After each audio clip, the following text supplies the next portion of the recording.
Have you ever felt abandoned in your darkest moments? That feeling when the weight of the world crushes down upon your shoulders, and even your prayers seem to echo back empty from stone walls? Perhaps you've been kneeling alone in the silence of night, wondering if anyone hears you at all. Many of us have experienced that profound spiritual loneliness even while surrounded by others. It's in those moments when our faith feels most tested that we wonder if we've been forgotten by heaven itself. This feeling of abandonment isn't just common to ordinary believers, but has been experienced by priests and saints throughout the centuries.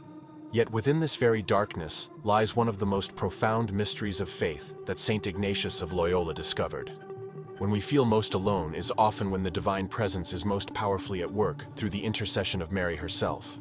What if I told you that in your moments of greatest spiritual desolation, there is a maternal presence watching over you with a love beyond human comprehension? This is what Ignatius of Loyola came to understand in the depths of his own spiritual journey. The conversion of Saint Ignatius wasn't an instantaneous flash of light or dramatic revelation. Rather, it began during a period of forced convalescence after his leg was shattered by a cannonball at the Battle of Pamplona in 1521. Before this moment, Ignatius was a proud Spanish nobleman filled with dreams of military glory and romantic conquest. He was the furthest thing from a priest or saint you could imagine. Yet, as he lay recovering with nothing to read except a life of Christ and stories of the saints, he began experiencing something unexpected. At first, he read these texts merely to pass the time, but gradually something profound began stirring within his soul.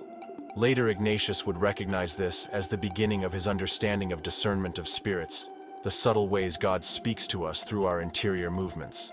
But what truly transformed his understanding was an experience that would shape not only his life, but the spiritual lives of countless souls through the centuries. One night, as Ignatius continued his painful recovery, he witnessed an apparition of the Virgin Mary with the child Jesus. This wasn't merely a comforting vision, but a profound encounter that marked the true beginning of his conversion. What many people fail to understand about Marian apparitions is that they aren't simply supernatural curiosities or historical oddities. They represent something far more profound: the active presence of heaven intersecting with our world at pivotal moments. For Ignatius, this apparition wasn't just a personal consolation, it was the beginning of a lifelong understanding that Mary serves as a protector and guide, especially for those called to priestly service. This runs counter to how many people today view faith as a purely private matter divorced from supernatural intervention.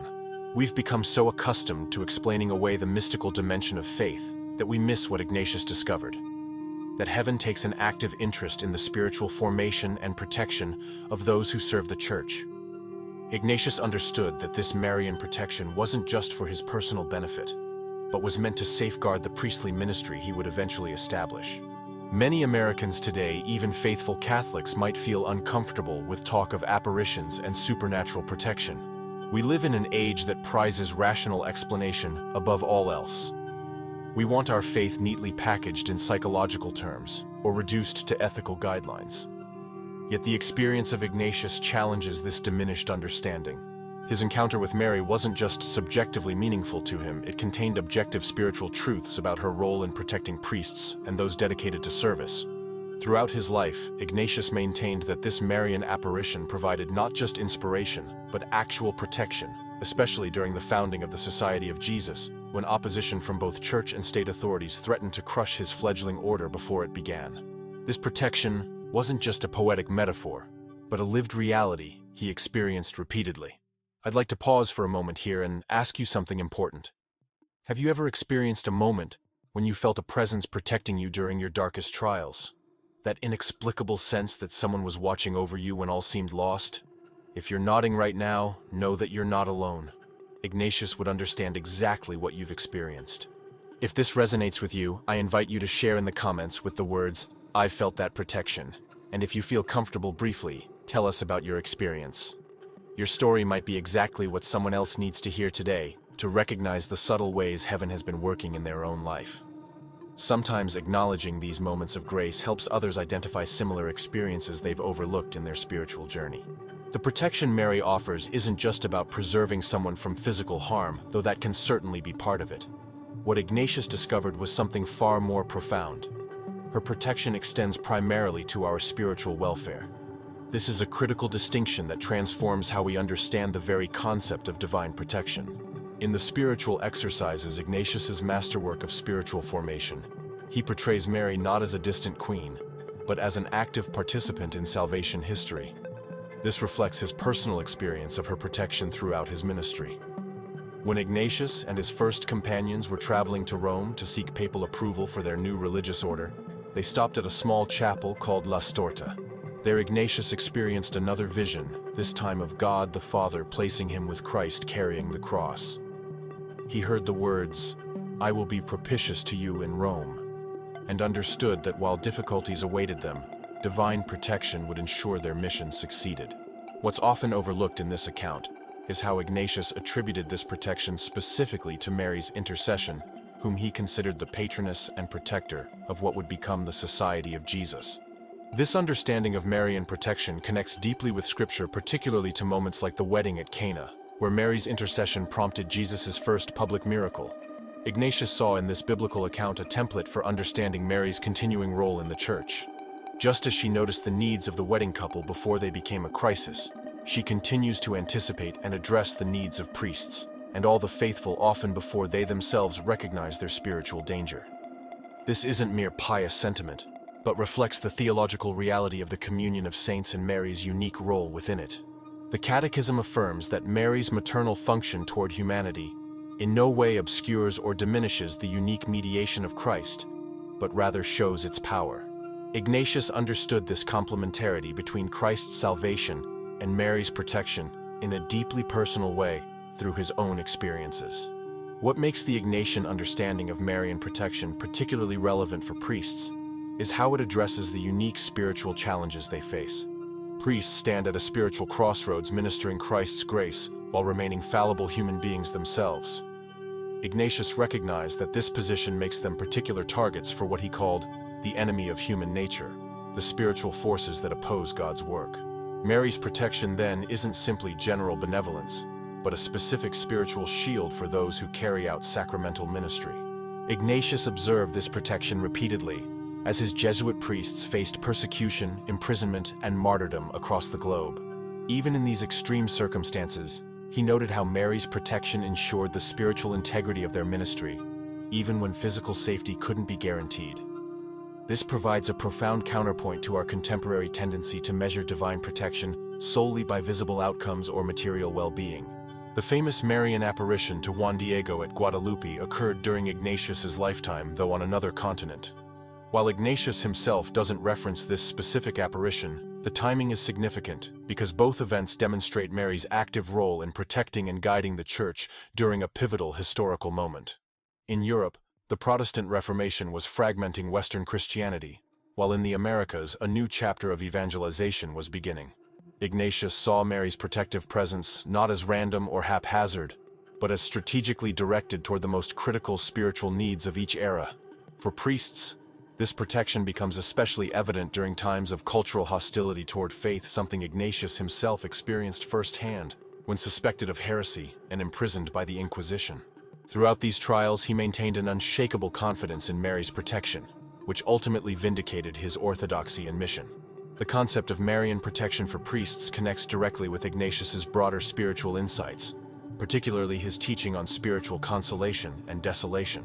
In the spiritual exercises, Ignatius describes consolation as the soul being inflamed with love of its Creator and Lord, experiencing increases in faith, hope, and charity.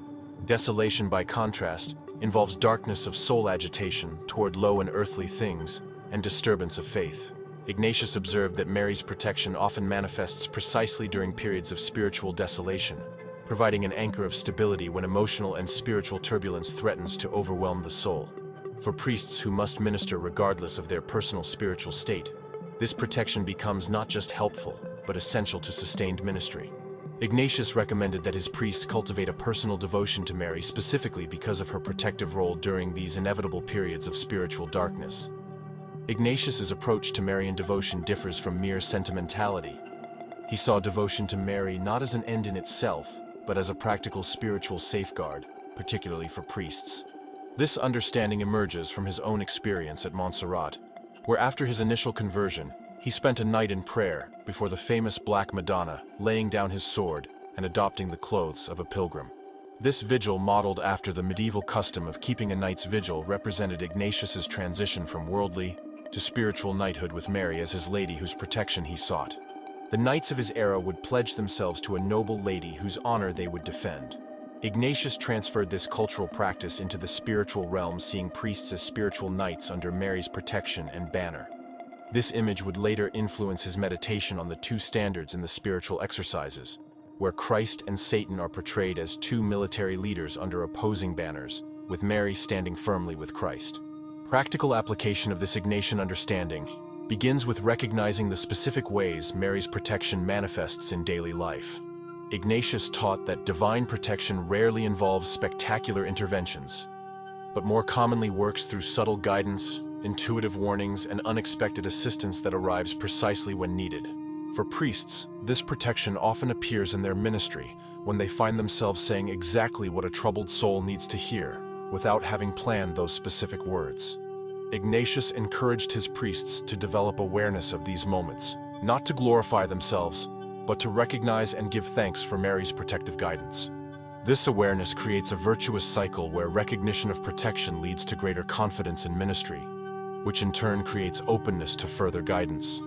Ignatius found that priests who cultivated this awareness served more effectively precisely because they didn't rely solely on their own capabilities, but remained open to supernatural assistance. The Marian protection Ignatius experienced extends beyond individual priests to entire communities dedicated to Christ's service. When establishing the Society of Jesus, Ignatius faced enormous obstacles, including political opposition, financial limitations, and ecclesiastical suspicion. Yet repeatedly, these obstacles dissolved in ways that seemed providential sometimes, through the direct intervention of influential people who felt inexplicably moved to support his work. Ignatius attributed this pattern of protection to Mary's ongoing care for the Church's ministerial needs. This communal dimension of Marian protection continues to be experienced by religious communities today, who often find that their greatest institutional challenges resolve through unexpected channels of support. The Ignatian perspective encourages seeing these not as mere coincidences, but as expressions of the same protective care that guided the early Church. For today's believers, particularly those serving in ministerial roles, the Ignatian understanding of Marian protection offers several practical applications. First, it invites us to recognize protection not just in dramatic rescues, but in the ordinary provision of what we need precisely when we need it. Second, it encourages maintaining ministry during periods of spiritual dryness, trusting that protection continues even when not emotionally felt. Third, it suggests developing specific Marian devotional practices, not as mere routine, but as channels through which protection consistently flows. Ignatius particularly recommended to his priests a daily rosary examination of conscience and regular meditation on gospel scenes involving Mary. These practices weren't simply decorative additions to spirituality, but practical means of remaining within the sphere of Mary's protective influence, especially during times of spiritual warfare. For contemporary believers, these same practices can serve as anchors of stability in an increasingly chaotic world. What might this Marian protection look like in your own life? Consider the unexpected phone call that comes just when you're feeling most isolated. The book that falls from the shelf containing exactly the wisdom you need. The chance encounter that leads to a life-changing conversation. The sudden insight that helps you navigate a complex decision. Ignatius would recognize all these as potential expressions of Mary's protective care, working through ordinary channels to accomplish extraordinary purposes. This doesn't mean attributing every coincidence to supernatural intervention, but rather developing discernment about the patterns of protection operating in your life. For those in ministry, this discernment becomes particularly important, as it helps distinguish between mere good ideas and genuine spiritual guidance. Ignatius taught his priests to look for the subtle hallmarks of authentic protection. Inner peace, even amid external chaos, clarity about next steps, and increased charity toward others. These indicators help identify Mary's protective presence, even when circumstances remain challenging. Americans today often struggle with the concept of spiritual protection because our culture emphasizes self-reliance and individual capability. We're taught from childhood that success comes through our own efforts, and that expecting external help indicates weakness. The Ignatian understanding of Marian protection offers a profound alternative to this cultural narrative. It suggests that true spiritual strength comes not from isolated self-sufficiency, but from humble recognition of our need for protection beyond our own capacities. This isn't passive helplessness, but active cooperation with grace. Ignatius, who had been a proud soldier steeped in the military values of his time, had to learn this lesson through his own painful experiences. His conversion involved recognizing that authentic spiritual power operates differently from worldly power, and that Mary's gentle protection accomplishes what forceful self-assertion cannot. For contemporary Americans, particularly those in leadership positions, this represents a countercultural wisdom that contradicts prevailing assumptions about strength and success. The protection Mary offers extends into the realm of temptation and spiritual warfare areas, where Ignatius developed particularly acute insight. Through his own experiences and those of the priests he guided, Ignatius observed that Mary's protection often manifests as a kind of spiritual early warning system, alerting the soul to dangerous spiritual territory before it's fully entered. This resembles a mother's intuitive awareness of threats to her child that the child might not recognize. Ignatius noted that priests who maintained Marian devotion typically displayed better discernment regarding pastoral situations that contained hidden spiritual dangers. This protection doesn't eliminate free will, but provides crucial additional information that helps inform better choices. In contemporary terms, we might describe this as enhanced spiritual intuition that complements rather than replaces rational analysis. For priests making countless decisions that affect others' spiritual welfare, this protection becomes an essential aspect of effective ministry, not an optional spiritual embellishment. How can we reconcile this understanding of supernatural protection with the suffering that faithful people, including priests, so often experience? Ignatius addressed this apparent contradiction directly, noting that Mary's protection never promises immunity from the cross, but rather provides the grace to transform suffering into redemptive participation in Christ's work. He pointed to Mary's own experience, standing at the foot of the cross, neither removed from suffering nor destroyed by it. This exemplifies the nature of authentic spiritual protection, which doesn't eliminate life's painful realities, but prevents them from destroying our essential spiritual identity and mission.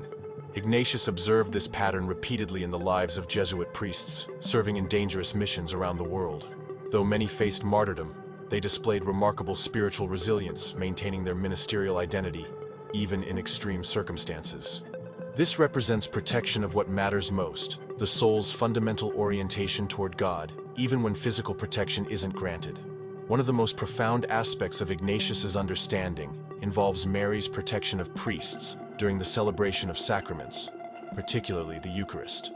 Ignatius experienced powerful consolations during Mass, often including mystical insights and occasionally visions. Yet he also experienced periods of spiritual dryness when celebrating the liturgy felt empty and mechanical. Through these contrasting experiences, he came to recognize that Mary's protection ensures the efficacy of sacramental ministry regardless of the priest's subjective spiritual state. This insight proved tremendously liberating for priests under his direction, who sometimes worried that their personal spiritual struggles might compromise their sacramental ministry. Ignatius assured them that Mary's protection specifically guards the sanctity of sacraments, preventing the priest's inevitable human limitations from obstructing divine grace. This understanding preserves both the objective reality of sacramental efficacy and the subjective responsibility of priests to pursue personal holiness without creating an impossible psychological burden. Contemporary skeptics might dismiss Ignatius's experiences of Marian protection as merely subjective or culturally conditioned. Yet the enduring fruit of these experiences suggests something more substantial than imagination at work. The Society of Jesus, which began with a handful of companions, grew to become one of history's most influential religious orders, precisely because it embodied the spiritual protection Ignatius described. The Jesuit combination of intellectual rigor, practical adaptation, and spiritual depth demonstrates the balance that Marian protection fosters. Rather than creating passive dependence, genuine spiritual protection enables more effective action in the world. This paradox, central to Ignatian spirituality, offers a corrective to both secular self-reliance and religious passivity. Mary's protection, as Ignatius understood it, doesn't replace human effort, but elevates and directs it toward its proper end, while preventing the distortions that occur when we rely exclusively on our own capabilities. This balanced understanding has proven effective across vastly different cultural contexts, suggesting its roots lie deeper than any particular historical period. If you found these reflections on Ignatian spirituality and Mary's protection of priests meaningful, I invite you to subscribe to this channel, where we explore the profound spiritual wisdom of the saints applied to contemporary life. Each week we delve into aspects of Catholic tradition that speak directly to the challenges and opportunities of faith in today's world. The spiritual insights of saints like Ignatius aren't just historical curiosities, but living wisdom that continues to guide and protect believers in every generation. You're not alone in seeking a deeper, more authentic spiritual life amid the noise and distraction of modern culture. This community of viewers shares your hunger for substantive spiritual nourishment beyond surface-level religiosity. I'm deeply grateful for the time you've shared with me today, and for your openness to these reflections on Mary's protective presence in the lives of priests and all believers. The experiences of Ignatius regarding Marian protection found particular expression in his approach to spiritual direction. He observed that Mary often protects priests and others in spiritual leadership by guiding them toward greater self-knowledge.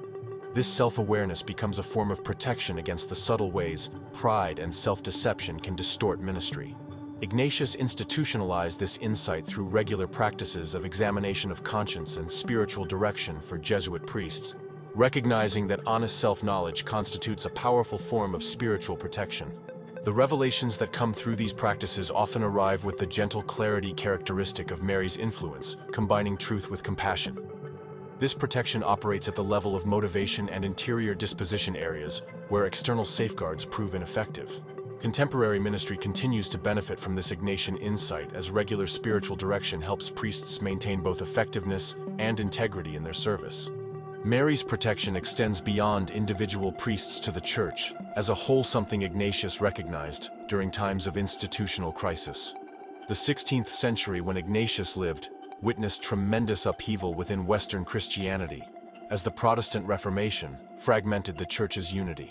During this period of institutional vulnerability, Ignatius perceived Mary's protection operating to preserve essential aspects of Catholic faith, while simultaneously inspiring necessary reforms. This dual action reflects Mary's role as both Mother of the Church and exemplar of discipleship. Ignatius saw evidence of this protection in the emergence of multiple renewal movements during this period, each addressing different aspects of needed reform. This historical perspective offers hope for contemporary believers navigating their own period of institutional challenge within the Church. The Ignatian understanding suggests that times of apparent crisis often become opportunities for renewal, precisely because they invite more explicit reliance on Mary's protection rather than merely human solutions to institutional problems. One of the most counterintuitive aspects of Ignatius's teaching involves recognizing that spiritual protection often works through our weaknesses rather than by eliminating them. Like St. Paul, who wrote about strength being perfected in weakness, Ignatius discovered that Mary's protection frequently operates by transforming limitations into channels of grace. This understanding proves particularly relevant for priests whose effectiveness doesn't depend on personal perfection, but on humble availability to divine action. Ignatius observed that priests who acknowledged their limitations while trusting in Mary's protection typically served more effectively than those who relied primarily on natural talents or rigid self-discipline. This creates what spiritual writers call holy boldness, the capacity to undertake challenging ministry not from presumption, but from confidence in supernatural assistance. Contemporary ministry continues to demonstrate this pattern, as effective priests combine honest acknowledgement of personal limitations with openness to protection and guidance beyond their own capabilities. Ignatian spirituality recognizes that Mary's protection of priests involves not just intervention in crisis, but ongoing formation in virtue. Ignatius observed that this formation typically follows the pattern established in Mary's own life, beginning with the initial yes of the Annunciation, and continuing through the gradual unfolding of its implications. This developmental understanding acknowledges that spiritual protection works not just in dramatic moments, but through the consistent nurturing of interior dispositions that gradually transform the priest's character. The virtues particularly cultivated through this protection include humility, detachment, availability to divine guidance, and capacity for discernment. These correspond to the virtues Ignatius identified in Mary herself, particularly in his meditation on the Nativity in the spiritual exercises. For contemporary priests, this suggests that Mary's protection manifests primarily through character formation that enables faithful response to whatever circumstances ministry presents, rather than through removal of all ministerial challenges. The protection Mary offers extends into the priest's prayer life, an area where Ignatius offered particularly nuanced guidance. He recognized that authentic prayer involves vulnerability, as the soul opens itself to divine influence. This vulnerability creates both opportunity for growth and potential for deception, which is why discernment becomes so essential. Ignatius taught that Mary protects priests especially in contemplative prayer, by guiding them toward authentic encounter with God while helping them recognize counterfeit spiritual experiences. This protection operates through what Ignatius called the discernment of spirits, the capacity to distinguish between movements originating from God and those from other sources. Mary's protection proves particularly valuable during spiritual consolations, when the soul might become attached to the experience itself, rather than to God, and during desolations when abandoning prayer seems reasonable. Ignatius advised his priests to imagine Mary present during their prayer, much as John must have experienced her presence after Jesus entrusted them to each other from the cross. For contemporary believers, the Ignatian understanding of Marian protection offers a middle path between excessive supernaturalism that sees divine intervention everywhere and practical atheism that recognizes it nowhere. Ignatius's approach neither dismisses supernatural protection nor makes it the center of spirituality. Rather, he integrates awareness of Mary's protection into the broader context of growing spiritual maturity. This balanced approach resonates with the American pragmatic temperament while correcting its tendency towards self-reliance. It suggests that authentic faith neither ignores available human resources nor relies exclusively upon them, but maintains openness to supernatural assistance, particularly through Mary's maternal concern. This openness doesn't eliminate the need for practical planning and reasonable precautions, but complements them with awareness of protection beyond human arrangement. Ignatius found that this integrated approach enabled sustained ministry, even in extremely challenging circumstances, something particularly relevant for believers navigating today's complex cultural landscape. The Ignatian understanding of Mary's protection has profound implications for priestly identity. In an era when priests face questions about their relevance and role, the awareness of Mary's specific protection offers a stabilizing anchor, independent of cultural affirmation. Ignatius observed that priests who understood themselves as under Mary's protection maintained ministerial confidence even when facing opposition, rejection, or apparent failure. This confidence didn't arise from arrogance or insensitivity to criticism, but from awareness of a calling and protection transcending human evaluation. Contemporary priests face unique challenges, including diminished cultural status, increased scrutiny, and sometimes outright hostility. The Ignatian perspective suggests that Mary's protection operates with particular intensity, precisely in these challenging circumstances, preserving the essence of priestly identity amid external pressures to compromise or withdraw. This protection manifests not necessarily through changed external circumstances, but through interior freedom to maintain authentic priestly identity, regardless of external reception. Particularly relevant for contemporary ministry is Ignatius's insight that Mary protects priests from the opposing temptations of discouragement and triumphalism. When ministry appears fruitless, the temptation toward despair emerges. When successful, the danger becomes spiritual pride. Ignatius observed that Mary's protection helps maintain balanced perspective, recognizing that visible results remain secondary to faithful presence. This balance proves especially important in today's metrics-driven environment where ministerial success often gets measured by attendance numbers, financial stability, or program participation. The Ignatian understanding suggests that Mary's protection helps priests maintain focus on the essential spiritual dimension of ministry, regardless of external indicators of success or failure. This protection manifests as the capacity to persevere through apparent ministerial drought and to maintain humility during periods of visible success, recognizing both as temporary seasons within a longer journey of faith. The specific protection Mary offers to priests finds particular expression at the end of life. Ignatius, who experienced several near-death situations, observed that Mary's protection becomes especially evident when priests face their mortality. This protection doesn't necessarily extend physical life, but ensures the priest's spiritual readiness for death whenever it arrives. Ignatius incorporated this insight into the spiritual exercises, particularly in the meditation on Christ's birth, where he invites the retreatant to imagine being present as a poor little unworthy servant at the Nativity. This positioning of oneself as servant rather than central figure prepares the soul for the ultimate surrender of death. For priests whose lives have been dedicated to service, this surrender represents not loss, but fulfillment, as they entrust themselves to the same maternal protection that has guided their ministry. Contemporary hospice chaplains often report that priests typically approach death with remarkable serenity, a phenomenon Ignatius would recognize as evidence of Mary's continuing protection at life's final threshold. Ignatius's understanding of Marian protection challenges contemporary tendencies to compartmentalize faith, reducing it to either abstract principle or subjective experience. His integrated vision sees Mary's protection operating simultaneously at multiple levels, from interior consolation to practical provision to institutional preservation. This multidimensional understanding resonates with Scripture, particularly the Gospel accounts where Mary appears in key moments like the wedding at Cana, the cross, and Pentecost, each revealing different aspects of her protective presence. Like Ignatius, contemporary believers need not choose between these dimensions, but can recognize their complementary nature within an integrated spiritual life. This holistic approach proves particularly important for priests whose ministry encompasses sacramental celebration, spiritual guidance, administrative leadership, and personal witness. Mary's protection, as Ignatius understood it, addresses each of these dimensions, enabling integrated priestly identity amid the fragmentation that threatens contemporary ministry.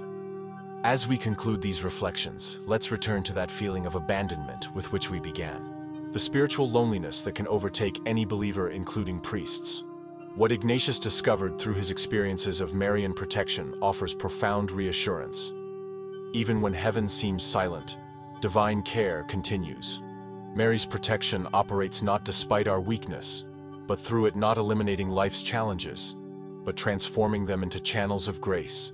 For priests, this protection ensures that their ministry remains effective even when they feel inadequate, their sacramental service valid even when they feel unworthy.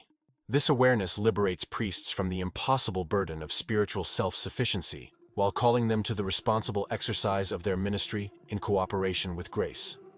Mary protects her priests not by making ministry effortless, but by ensuring they have precisely what they need exactly when they need it. This protection continues in our own day, for all who, like Ignatius, remain open to heaven's gentle guidance through the maternal care of her who first brought Christ into the world. In your own moments of spiritual darkness, remember this profound truth. You have never been as alone as you felt, and the protection you need arrives even now as you open your heart to receive it. Thank you for joining me in these reflections on Ignatius of Loyola and Mary's protection of priests. If you found value in this exploration of Ignatian spirituality, I'd be honored if you'd consider subscribing to this channel. Each week, we delve into the profound spiritual wisdom that saints like Ignatius offer for our contemporary journey of faith. This isn't just about historical interest, but discovering how these timeless insights can transform our lives today. Our community of viewers shares your hunger for authentic spiritual growth beyond superficial religiosity.